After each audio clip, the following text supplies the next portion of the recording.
Hello friends, आज हम NCERT 6 class की ज्योग्राफी का 5 चैप्टर देखेंगे जिसमें पृथ्वी के प्रमुख परिमंडल के बारे में बताया गया है। एक सेकेंड।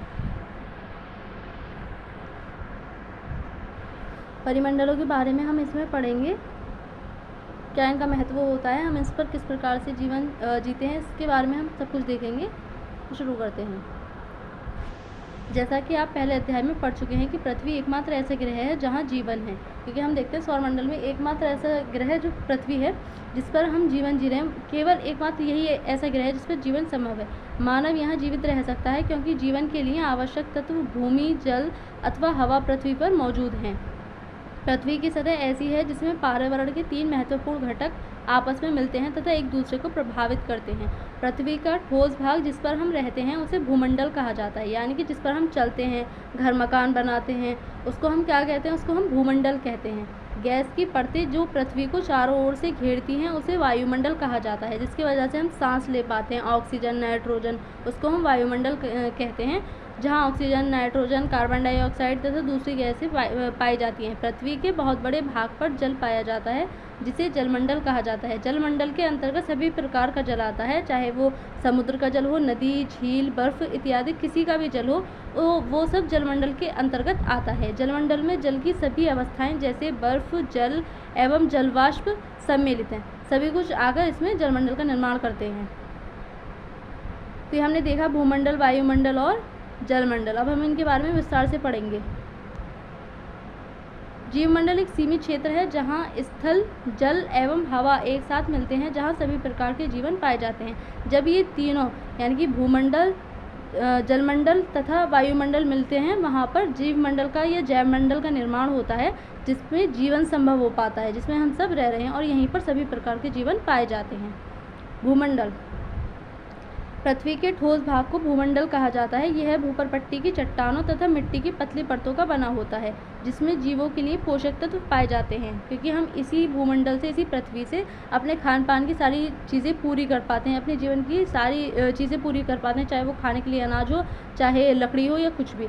पृथ्वी की सतह को 2 मुख्य भागों में बांटा जा सकता है। बड़े स्थलीय भूभागों को महाद्वीपों के नाम से जाना जाता है तथा बड़े जलाशयों को महासागरीय बेसिन के नाम से जाना जाता है। यानी कि जिस पर हम रह रहे हैं, जो हमारा भूमंडल है, उसको हम 2 भागों में बांटते हैं, महाद्वीप और महासागर। महाद्वीप जिस पर हम रह रहे हैं और महासागर जिस पर जल बसा हुआ है, जिस पर जल है। विश्व के सभी महासागर आपस में एक दूसरे से जुड़े हुए हैं, क्योंकि हम देखते हैं पानी जो वो आपस में जुड़ रहा है। जितने भी महासागर हैं हमारे, हम आगे देखेंगे, महाद्वीप हमारे 7 हैं और महासागर जो हैं वो हमारे 5 हैं। तो महासागर आपस में जुड़े हुए हैं। जो हमारे महाद्वीप हैं वो कुछ आपस में जुड़ते हैं लेकिन कुछ आपस में नहीं जुड़ते। तो हम आगे देखेंगे, इसमें हम चित्र भी देखेंगे, क्या सभी स्थलीय भूभाग एक दूसरे से आपस में जुड़ते हैं? सभी नहीं जुड़ते, पर कुछ जुड़ते हैं, वो हम देखेंगे अभी।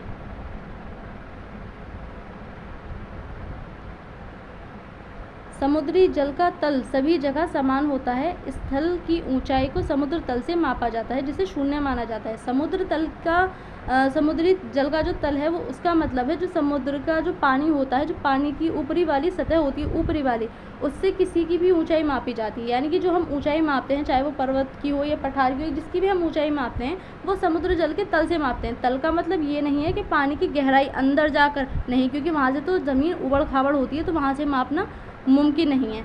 इसीलिए जो जल का ऊपरी वाली सतह होती है उसको यहाँ पर तल बोला गया है। वहाँ से हम किसी की भी ऊंचाई मापते हैं, क्योंकि हम जानते हैं पानी को हम किसी भी प्रकार की संरचना या किसी भी प्रकार की आकृति में डाल दें, पानी अपना स्वरूप समान कर लेता है। चाहे हम किसी भी आकृति में उसको डाल दें, वो उसी की आकृति को अपना लेता है। तो उसके तल से किसी की भी ऊँचाई मापी जाती है, जिसे हम 0 मानते हैं। इस प्रकार से हमारी ऊँचाइयाँ मापी जाती हैं। ये रहा विश्व का मानचित्र, जिसमें दिखाया गया है, यहाँ पर महासागर और महाद्वीप दिखाए गए हैं। ये हमारे महाद्वीप हैं, उत्तरी अमेरिका, दक्षिणी अमेरिका, इसको छोटा करें, छोटा नहीं होगा, और ये हमारे यूरोप, एशिया, अफ्रीका और ऑस्ट्रेलिया, 7 हमारे महाद्वीप हैं। और महासागर हमारे 5 हैं, जिसमें प्रशांत महासागर, आर्कटिक महासागर, अटलांटिक महासागर, हिंद महासागर और दक्षिणी महासागर को दिखाया गया है। तो हम इसमें देख सकते हैं मैप में कि जो हमारे महासागर हैं वो आपस में एक दूसरे से जुड़े हुए हैं। पानी सब जगह फैल रहा है, लेकिन जगह के हिसाब से अलग अलग नाम रखती है ताकि पहचान हो सके। लेकिन जो हमारे महाद्वीप हैं वो कुछ आपस में मिल रहे हैं, जैसे ये रहे हमारे यूरोप और एशिया और अफ्रीका, ये आपस में मिल रहे हैं। यहीं पर हमारा ऑस्ट्रेलिया भी देखने को मिल जाता है, एक सेकेंड, इस प्रकार से। और ये हमारे उत्तर अमेरिका और दक्षिण अमेरिका जो कि इन महाद्वीपों से अलग हैं। विश्व का सबसे ऊंचा शिखर माउंट एवरेस्ट समुद्र तल से 8848 मीटर ऊंचा है। हम जानते हैं जो हमारी पृथ्वी का सबसे ऊंचाई वाला बिंदु है वो क्या है, हमारा माउंट एवरेस्ट है, जो जिसकी ऊंचाई समुद्र तल यानी कि पानी की ऊपर वाली सतह से कितना है, 8848 मीटर ऊंचा है। विश्व का सबसे गहरा भाग प्रशांत महासागर का मैरियाना गर्त है। जो हमारा प्रशांत महासागर है वो विश्व का सबसे गहरा और सबसे बड़ा महासागर है, जिसमें सबसे ज़्यादा गहराई मापी गई है वो है हमारी मैरियाना गर्त, जिसकी गहराई 11,022 मीटर है। क्या आपने कभी कल्पना की है कि समुद्र की गहराई पृथ्वी के सबसे ऊंचे भाग से इतनी अधिक भी हो सकती है? तो हम देख सकते हैं कि गहराई ऊंचाई से भी ज़्यादा अधिक है। यहाँ पर एक छोटा सा नोट दिया गया है। न्यूजीलैंड के एडमंड हिलेरी तथा भारत के तेंजिंग नोर्गे शेरपा 29 मई 1953 को पृथ्वी के सबसे ऊंचे शिखर माउंट एवरेस्ट पर चढ़ने वाले पहले व्यक्ति थे। जापान की जुंको ताबेई विश्व की पहली महिला थी जिसने 16 मई 1975 को एवरेस्ट पर कदम रखा। बछेंद्री पाल भारत की पहली महिला जिसने 23 मई 1984 को एवरेस्ट पर अपना कदम रखा। अब हम जानेंगे महाद्वीपों के बारे में, क्योंकि मैंने बताया कि 7 महाद्वीप हैं हमारे, उनके बारे में हम पढ़ेंगे। पृथ्वी पर 7 प्रमुख महाद्वीप हैं। ये विस्तृत जलराशि के द्वारा एक दूसरे से अलग हैं। ये महाद्वीप हैं एशिया, यूरोप, अफ्रीका, उत्तर अमेरिका, दक्षिण अमेरिका, ऑस्ट्रेलिया तथा अंटार्कटिका। चित्र में जिस प्रकार से हमने देखा था सातों को। इस तल का बहुत बड़ा भाग उत्तरी गोलार्ध में पाया जाता है, क्योंकि हमने देखा कि अधिकतर जो हमारे महाद्वीप हैं वो उत्तरी गोलार्ध में मिलते हैं, और जो महासागर हैं वो दक्षिणी गोलार्ध में मिलते हैं, जैसे इस प्रकार से दिखाया गया है। ये रहे हमारे महाद्वीप जो कि उत्तरी और दक्षिणी गोलार्ध को कौन बांटती है, विषुवत रेखा, जो हमारी ये वाली रेखा 0 डिग्री वाली, ये वाली रेखा हमारी जो पृथ्वी है उसको 2 भागों में बांटती है, उत्तरी और दक्षिणी। तो उत्तरी गोलार्ध में हमें अधिकतर महाद्वीप देखने को मिलते हैं और दक्षिण में महासागर यानी कि जलराशि अधिक है। एशिया के बारे में पढ़ेंगे, जिसमें हमारा भारत आता है, हम आते हैं। एशिया विश्व का सबसे बड़ा महाद्वीप है। यह पृथ्वी के कुल क्षेत्रफल के 1/3 भाग में फैला है। यह महाद्वीप पूर्वी गोलार्ध में स्थित है। कर्क रेखा इस महाद्वीप से होकर गुजरती है। एशिया के पश्चिम में यूराल पर्वत है जो इसे यूरोप से अलग करता है, यानी कि जो हमारा यूरोप और एशिया एक दूसरे से जुड़े हुए हैं, तो इसको कौन अलग कर रहा है, यूराल पर्वत इनके बीच में खड़ा है। यूरोप एवं एशिया के संयुक्त भूभाग को यूरेशिया, यूरोप प्लस एशिया कहा जाता है। तो ये एशिया था हमारा, इनकी स्थिति दिखा देती हूँ। ये रहा हमारा एशिया और यूरोप, ये हमारा यूरोप, ये हमारा एशिया, और यहाँ पर है यूराल पर्वत। तो ये दोनों को अलग कर रहा है, ये हमारा भारत। इस प्रकार से बटे हुए हैं। यूरोप एशिया से बहुत छोटा है। यह महाद्वीप एशिया के पश्चिम में स्थित है। आर्कटिक वृत्त इससे होकर गुजरता है। यह 3 तरफ से जल से घिरा है। विश्व के मानचित्र को देखें, हम इसका पता लगाइए। तो ये 3 तरफ से जल से घिरा हुआ है। किस प्रकार से, ये इस प्रकार से, यहाँ आर्कटिक महासागर और यहाँ पर हमारा भूमध्य सागर देखने को मिल सकता है। ये इसकी संरचना है यूरोप की। यूरोप हमने देखा। अफ्रीका एशिया के बाद विश्व का दूसरा सबसे बड़ा महाद्वीप है। विषुवत वृत्त या 0 डिग्री अक्षांश इस महाद्वीप के लगभग मध्य भाग से होकर गुजरती है। यह एकमात्र ऐसा महाद्वीप है जिससे 3 रेखाएं होकर गुजरती हैं, चाहे वो कर्क रेखा हो, मकर रेखा हो या विषुवत वृत्त हो। अफ्रीका बहुत बड़ा भाग है, उत्तरी गोलार्ध में स्थित है। आप पाएंगे कि यही एक ऐसा महाद्वीप है जिससे होकर कर्क, विषुवत तथा मकर 3 रेखाएं गुजरती हैं। आओ देखते हैं ये 3 रेखाएं किस प्रकार से गुजर रही हैं। तो ये रहा हमारा अफ्रीका, ये रही हमारी कर्क रेखा, ये रही हमारी विषुवत रेखा 0 डिग्री वाली, और ये रही हमारी मकर रेखा। तो ये एकमात्र ऐसा महाद्वीप है जिससे 3 रेखाएं होकर के गुजरती हैं। सहारा का रेगिस्तान विश्व का सबसे बड़ा गर्म रेगिस्तान है जो कि अफ्रीका में स्थित है। जो विश्व का सबसे बड़ा रेगिस्तान है वो भी हमें अफ्रीका में मिलता है। यह महाद्वीप चारों तरफ से समुद्रों एवं महासागरों से घिरा है। आप देखेंगे कि विश्व की सबसे लंबी नदी नील अफ्रीका से होकर गुजरती है। जो हमारी सबसे लंबी नदी है विश्व की वो कौन सी है, वो है नील नदी, और वो भी कहाँ से होकर गुजरती है, अफ्रीका से। अफ्रीका का मानचित्र देखिए तथा बताइए कि कर्क रेखा, मकर रेखा तथा विषुवत वृत्त इसके किन किन भागों से होकर गुजरती है। अभी हमने इसकी स्थिति को देखा था कि तीनों रेखाएं किस प्रकार से इससे होकर गुजर रही हैं। उत्तर अमेरिका।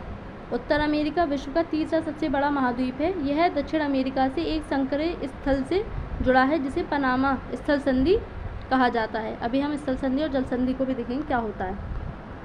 तो यहाँ पर दिया गया है, ये रहा हमारा उत्तरी अमेरिका, ये रहा हमारा दक्षिण अमेरिका, और ये स्थल संधि। स्थल संधि का अर्थ है जब कोई स्थल के भाग किसी देश या महाद्वीप को आपस में जोड़ते हैं तो उसको हम स्थल संधि कहते हैं। यहीं अगर कोई जल का सोर्स, कोई जल का भाग, जैसे कोई समुद्र या कुछ नदी, कुछ भी जो दो देशों को आपस में जोड़े या दो महाद्वीपों को आपस में जोड़ो, उसको हम जल संधि कहते हैं। स्थल का एक संकरा भाग होता है जो दो बड़े स्थलीय भागों को एक दूसरे से जोड़ता है, उसको हम स्थल संधि कहते हैं। इसी प्रकार से हमारी जल संधि होती है जो कि हमारे भारत और श्रीलंका को आपस में जोड़ती है।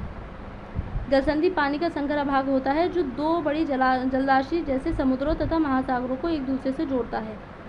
यहाँ पर जल संधि से हमारा श्रीलंका और भारत जुड़े हुए हैं। इसको हम पाक जल मरुमध्य भी कह देते हैं, ये पाक जल संधि भी कह देते हैं।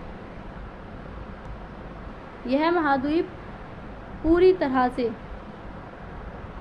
उत्तरी एवं पश्चिमी गोलार्ध में स्थित है। यह महाद्वीप 3 महासागरों से घिरा है। क्या आप इन महासागरों के नाम बता सकते हैं?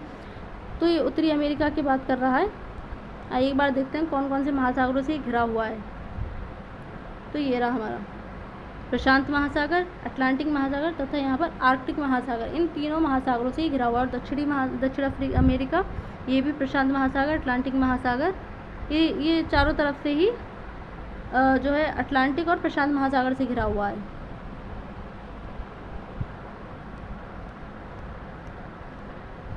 दक्षिण अमेरिका। दक्षिण अमेरिका का अधिकांश भाग दक्षिणी गोलार्ध में स्थित है। इसके पूर्व एवं पश्चिम में कौन से 2 महासागर स्थित हैं? विश्व की सबसे लंबी पर्वत श्रृंखला एंडीज इसके उत्तर से दक्षिण की ओर फैली है। दक्षिण अमेरिका में विश्व की सबसे बड़ी नदी अमेजन बहती है। जो नील नदी है वो लंबाई में सबसे बड़ी है। जो अमेजन नदी है वो बहाव यानी कि पानी से सबसे बड़ी है विश्व में, यानी कि सबसे ज़्यादा पानी कौन लेकर चलती है, वो अमेजन चलती है। लंबाई में नील नदी है जो कि अफ्रीका में पड़ती है। ऑस्ट्रेलिया विश्व का सबसे छोटा महाद्वीप है जो कि पूरी तरह से दक्षिणी गोलार्ध में स्थित है। यह चारों तरफ से महासागरों तथा समुद्रों से घिरा है। इसे द्वीपीय महाद्वीप कहा जाता है। तो ऑस्ट्रेलिया की हम स्थिति देखें कहाँ को है, तो ये हमारा दक्षिण में पड़ता है। ये रहा हमारा ऑस्ट्रेलिया।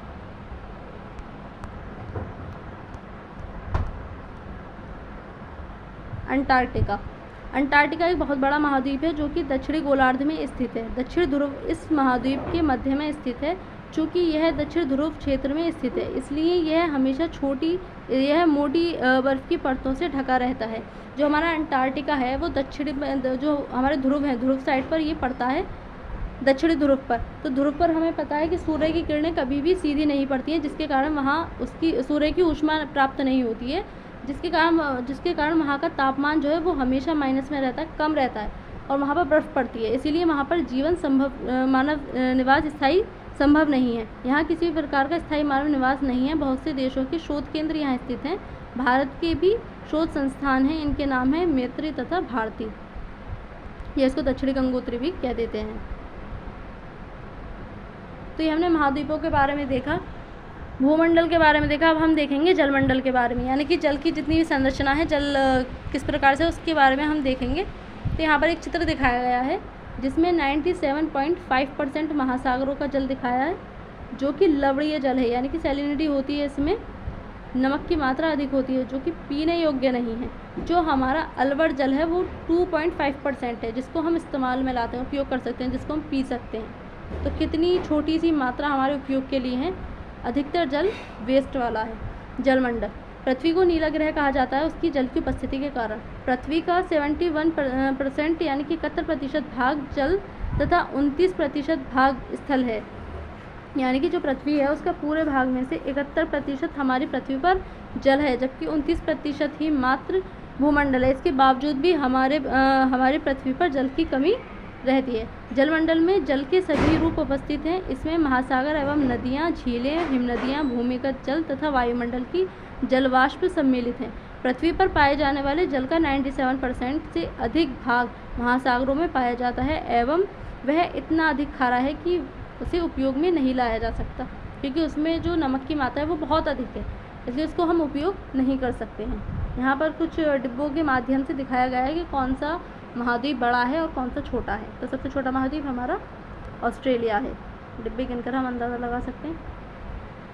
मानव के उपयोग में नहीं आ सकता इतना खारा पानी है हमारे महासागरों का। शेष जल का बहुत बड़ा भाग बर्फ़ की परतों एवं हिमनदियों तथा भूमिगत जल के रूप में पाया जाता है। जल का बहुत कम भाग अलवर जल के रूप में पाया जाता है, जो मनुष्य के इस्तेमाल में आता है। यानी कि 1% ही मान कर चलो, 1% ही ऐसा जल है जो कि हमारे उपयोग में लाया जा सकता है, जो कि अलवणीय है। यही कारण है कि नीले ग्रह में रहने के बावजूद हम पानी की कमी महसूस करते हैं। अब हम पढ़ेंगे महासागरों के बारे में। जो 5 बड़े महासागरों की मैंने बात की थी। महासागर जलमंडल के मुख्य भाग हैं, ये आपस में एक दूसरे से जुड़े हुए हैं, जिस प्रकार से हमने मानचित्र में देखा था। महासागरीय जल हमेशा गतिशील रहते हैं। तरंगे, ज्वार भाटा तथा महासागरीय धाराएं महासागरीय जल की 3 मुख्य गतियाँ हैं। इन सब के बारे में हम आगे पढ़ेंगे। तरंगे क्या होती हैं, ज्वार भाटा किस प्रकार से आता है और महासागरीय धाराएं किस प्रकार से उत्पन्न होती हैं, उस सब के बारे में हम आगे पढ़ेंगे। बड़े से छोटे आकार के आधार पर क्रमशः 5 महासागर प्रमुख हैं। कौन कौन से हैं? प्रशांत महासागर, अटलांटिक महासागर, हिंद महासागर, दक्षिणी महासागर तथा आर्कटिक महासागर। इसको अंटार्कटिक महासागर भी कह देते हैं, क्योंकि यहाँ पर अंटार्कटिका बसा हुआ है दक्षिणी ध्रुव पर, इसीलिए।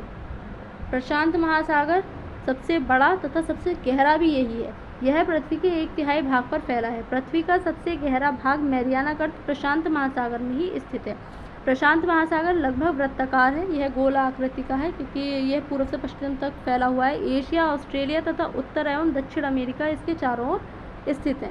चित्र में यह दिखाया गया प्रशांत महासागर के चारों ओर इन महाद्वीपों की स्थिति का पता लगाने के लिए बोलता है। अटलांटिक महासागर विश्व का दूसरा सबसे बड़ा महासागर है। यह अंग्रेजी भाषा के एस अक्षर के आकार का है। हम इसकी स्थिति को देखते हैं किस प्रकार से ऐसा आकार की आकृति बनाता है, जो कि हमने देखा था उत्तर अमेरिका और दक्षिण अमेरिका के पास में। ये एक बार मानचित्र में देख लेते हैं। यहाँ पर ये रहा हमारा अटलांटिक महासागर, कुछ इस प्रकार से आकृति बनाता है अंग्रेजी के एस के जैसी। और इसके यहाँ पर उत्तर अमेरिका, दक्षिण अमेरिका, यूरोप, अफ्रीका पड़ते हैं। तो ये हमारा अटलांटिक महासागर है।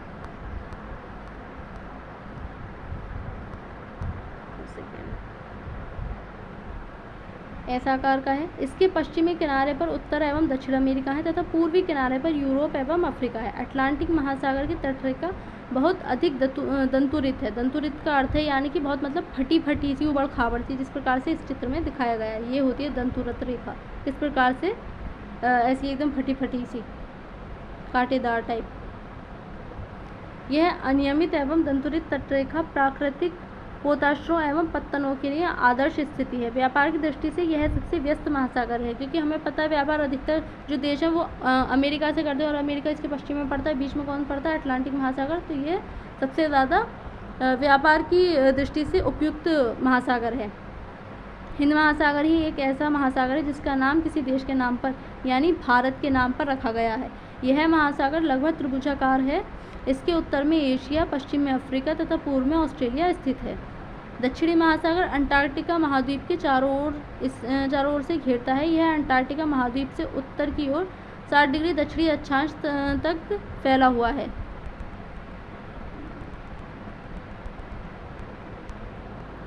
आर्कटिक महासागर उत्तर ध्रुव वृत्त में स्थित है तथा यह उत्तर ध्रुव के चारों ओर फैला है। यह प्रशांत महासागर में छिछले जल वाले एक संकरे भाग से जुड़ा है, जिसे बेरिंग जल संधि कहते हैं। अभी हमने देखा था इस जल संधि और जल संधि के बारे में। यह उत्तर अमेरिका के उत्तरी तटों तथा यूरेशिया से घिरा है। तो ये हमने देखा भूमंडल, जलमंडल और महासागर महाद्वीप के बारे में हमने पढ़ा। अब हम पढ़ेंगे वायुमंडल के बारे में, गैसों के बारे में। तो यहाँ पर सबसे पहले एक चित्र दिया गया है, उसको समझ लेते हैं। वायुमंडल की विभिन्न परतें, जो हमारी पृथ्वी से शुरू होती है परत, 5 परतें होती हैं वायुमंडल की। जो पृथ्वी से शुरू होती है नीचे से, वो होती है हमारी क्षोभमंडल। क्षोभमंडल एक ऐसा मंडल है जिसमें मौसम की सारी गतिविधियाँ होती हैं, चाहे वो वर्षा हो, बिजली कड़कना हो, बादल बनना हो, ये सारी गतिविधियाँ हमारी क्षोभमंडल के अंतर्गत आती हैं। इसके बाद आता है समताप मंडल। समताप मंडल और क्षोभमंडल के मध्य में ही एक ऐसी परत है जिसमें एरोप्लेन उड़ाने की स्थिति उपयुक्त है। जिसमें एरोप्लेन उड़ाए जाते हैं वो क्षोभमंडल के ऊपर तथा समताप मंडल के नीचे ही उड़ाए जाते हैं। इसके बाद आता है मध्यमंडल, फिर आयन मंडल तथा सबसे बाहर आता है हमारा बरहिमंडल। तो इस प्रकार से 5 मंडल हैं, 5 परतें हैं हमारी वायुमंडल की। वायुमंडल के बारे में हम समझेंगे। हमारी पृथ्वी चारों ओर से गैस की एक परत से घिरी हुई है, जिसे वायुमंडल कहा जाता है। वायुमंडल का मतलब है जो हमारी गैसें हैं, जितनी भी गैसें हैं वो पृथ्वी से लिपटी हुई हैं एक कंबल के समान। यानी हमारी जो पृथ्वी है वो चारों ओर से गैस से ढकी हुई है। और ये गैस किस प्रकार से बंधी हुई है, जो हमारी पृथ्वी का गुरुत्वाकर्षण बल है वो इन सारी गैसों को अपने ऊपर समेट कर रखता है, उन्हें बांध कर रखता है अपने से। वायु की यह पतली परत इस ग्रह का महत्वपूर्ण एवं अटूट भाग है। यह हमें ऐसी वायु प्रदान करती है जिससे हम लोग सांस लेते हैं, क्योंकि हमें पता है वायुमंडल से हमें ऑक्सीजन मिलती है, जिससे हम जिंदा रह पाते हैं, हम सांस ले पाते हैं। यह वायुमंडल हम लोगों को सूर्य की कुछ हानिकारक किरणों, जिनको हम यूवी कह देते हैं, अल्ट्रावायलेट किरणें, उनसे हमें ही बचाती है, पराबैंगनी किरणों से। वायुमंडल 1600 किलोमीटर की ऊंचाई तक फैला है। वायुमंडल को उसके घटकों, तापमान तथा अन्य के आधार पर 5 परतों में बांटा जाता है। इन परतों को पृथ्वी की सतह से शुरू करते हुए क्षोभमंडल, समताप मंडल, मध्यमंडल तथा बरहिमंडल कहा जाता है। इन परतों को पृथ्वी की सतह से शुरू करते हुए क्षोभमंडल, समताप मंडल, मध्यमंडल, आयन मंडल तथा बरहिमंडल कहा जाता है। जिस प्रकार से हमने इस चित्र में देखा था, 5 परतें होती हैं।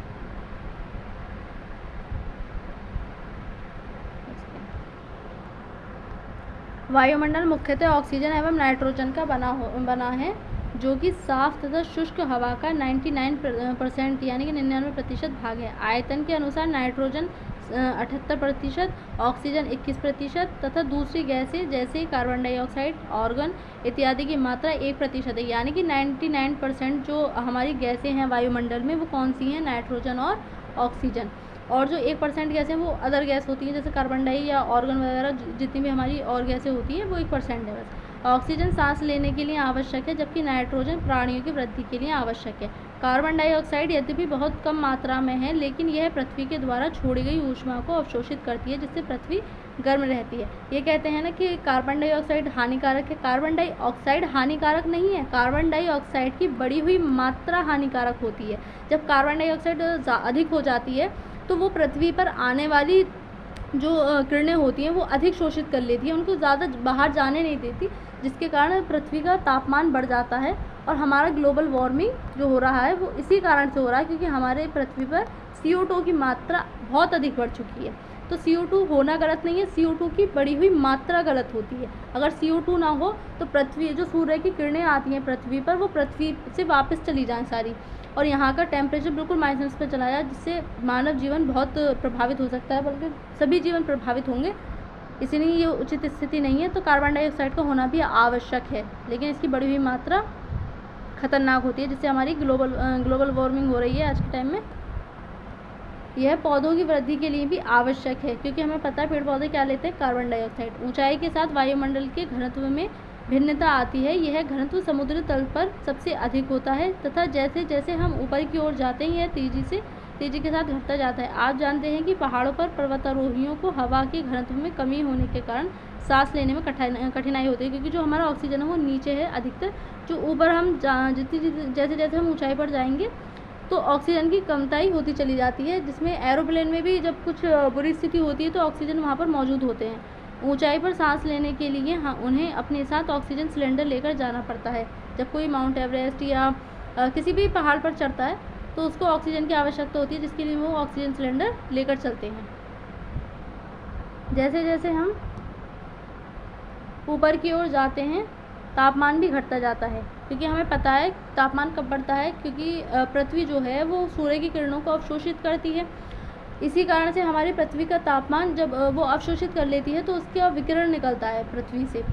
जब उसका विकिरण निकलता है तो पृथ्वी का तापमान बढ़ता है, इसीलिए यहाँ का तापमान अधिक होता है। लेकिन जो हमारा वायुमंडल है वो तो सूर्य की किरणों को आने भी ऐसे देता है और जाने भी ऐसे देता है, वो तो अवशोषित नहीं करता है, इसलिए वहाँ का तापमान कम होता है और पृथ्वी का तापमान अधिक होता है उसके अवशोषण के कारण। वायुमंडल पृथ्वी पर दबाव डालता है, यह एक स्थान से दूसरे स्थान पर अलग अलग होता है। कुछ क्षेत्रों में हमें अधिक दाब महसूस होता है जबकि कुछ क्षेत्रों में कम। वायु उच्च दाब से निम्न दाब की ओर चलती है। गतिशील वायु को पवन कहते हैं, यानी कि जो चलती हुई हवा वायु होती है उसको हम पवन कहते हैं।